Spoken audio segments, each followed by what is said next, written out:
ခလေးတွေကလေအပြင်လဲကင်းလဲချစ်ဖို့လဲကောင်းဒါဆိုရင်နောက်ဒီမှာလဲကြော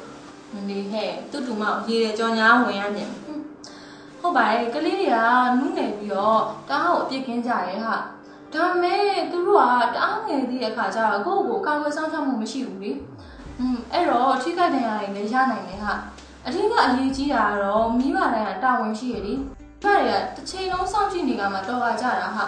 ဘာဖြစ်လို့လဲဆိုတော့ကလေးတွေကကိုယ့်ကိုကာကွယ်ဆောင်ရှောက်မှုမရှိနိုင်ကြဘူးလေအဲ့ဒီတွေမှာဆိုလို့ရှင်အဲ့တော့မိဘတွေကအမြဲမပြတ်စောင့်ကြည့်နေတယ်နဲ့ပြီးတော့ကလေးတွေကိုမိဘတွေကကာကွယ်မှုအားနေတာတို့စောင့်ရှောက်မှုအားနေတာတို့နောက်ပြီးတော့တတိယနဲ့လို့ဖြစ်သွားတဲ့အခါမျိုးတွေဆိုလို့ရှင်ကလေးတွေကထိခိုက်တယ်ကတစုံတရာဖြစ်တတ်ကြတယ်ဟာအဲ့အကြောင်းမလို့တအားကို view site လို့ရတယ်လေတကယ်လို့ထိခိုက်တယ်ကတစုံတရာရှိနေပြီဆိုလို့ရှင်လေရှင်းဦးသူနာပြုစုနေနဲ့ပြုစုပေးဖို့လည်းလွတ်သေးရဲ့ဟာငါနဲ့ကိုအဲ့ဒီအကြောင်းကပြောပြချင်တာဘာဖြစ်လဲဆိုတော့နေ့စီမှာတူမလေးလက်ရှိရဆိုတော့လေထိခိုက်တယ်ရတာအမျိုးမျိုးရှိရလေဟာငင်းကဘယ်လိုမျိုးအကြောင်းပြောချင်တာလဲပြောချင်တာကြတော့ငါအခုနေ့ပြောပြမှာမျက်စိတွေကိုထင်ရရတဲ့အကြောင်းအရာကိုပြောချင်တာကောင်းတယ်ပြောပြ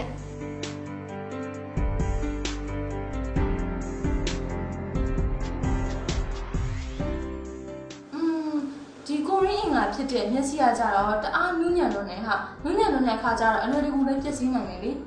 မျက်စိတွေကိုအဲ့လိုမျိုးထိခိုက်ဒဏ်ရာရတဲ့အခါကျလို့ရှိရင်ရှေးဦးသူနာပြုစုနေနဲ့ပြုစုပေးဖို့ပါဟာ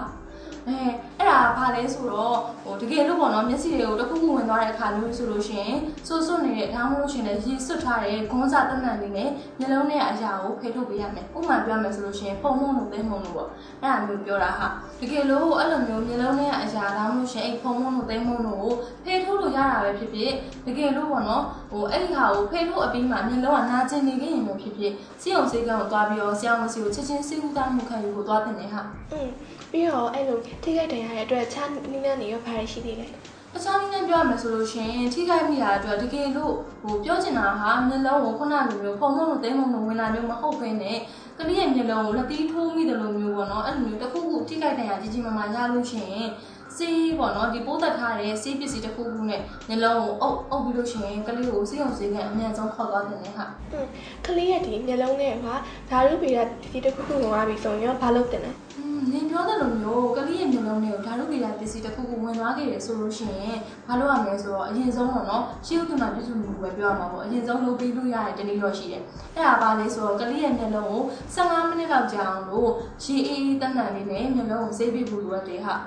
အဲ့လိုမျိုးဆေးပြီးတော့မှမျက်လုံးနှောင်ဝင်နေဟာထွက်သွားမှာလေအဓိကတော့ဒါကတော့ပထမဆုံးလုပ်ရမယ့်နည်းပေါ့တကယ်လို့တက်တာတွေဖြစ်စေမတက်တာတွေဖြစ်စေလောရမှာတော့ဆရာဝန်စီကိုသွားလို့ရှိရင်ချက်ချင်းစေကူးတာကိုခံယူခိုင်းတယ်ဟာကျေးဇူးပါပဲဟာနင်ဒီနေ့ပြပြပါရဲ့အတွက်ငါဘဟုတ်တူကြလည်းရတယ်ပြီးတော့စိတ်ဝင်စားဖို့လည်းကောင်းတယ်နင်တယောက်လည်းဘူးတူတာရနေလို့မရသေးဘူးလေနင်တိခိုင်ဘူးတူတာလည်းငါ့ကိုပြန်ပြီးတော့ဝေးမြောက်မှာပေါ့မဟုတ်ပြရမယ်လေပြီးတော့စိတ်ချလို့ရအောင်ငါကတော့မရကောင်းတယ်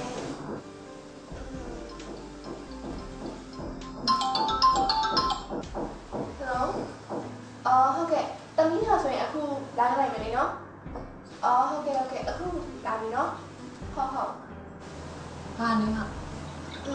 ငါ့ဘူကအရေးကြီးအမျိုးတောင်းရရှိတယ်ဟာညလည်းနှုတ်ပြီးသိတာ तू ပြောရမယ်အနေကြတော့ငါနောက်တစ်ခါတွေ့ပြရမယ်လေနော်ကဲပါနင်ကသွားစရာရှိနေဆိုမှတော့ငါကတော့အိမ်ပြန်ရတော့မှာပေါ့အဲ့ဒါအလိုက်တီးရမှာပေါ့အေးပါအဲ့ဒါဆိုရင်မနေ့ကကြာနေလာခဲ့လေပြီးတော့လေအားဆိုရင်ငါလာတိုင်းကြလို့ရှိရင်နင်ဖုန်းချိုဆက်လိုက်နော်အော်သွားပြီတက်တာဟုတ်တာ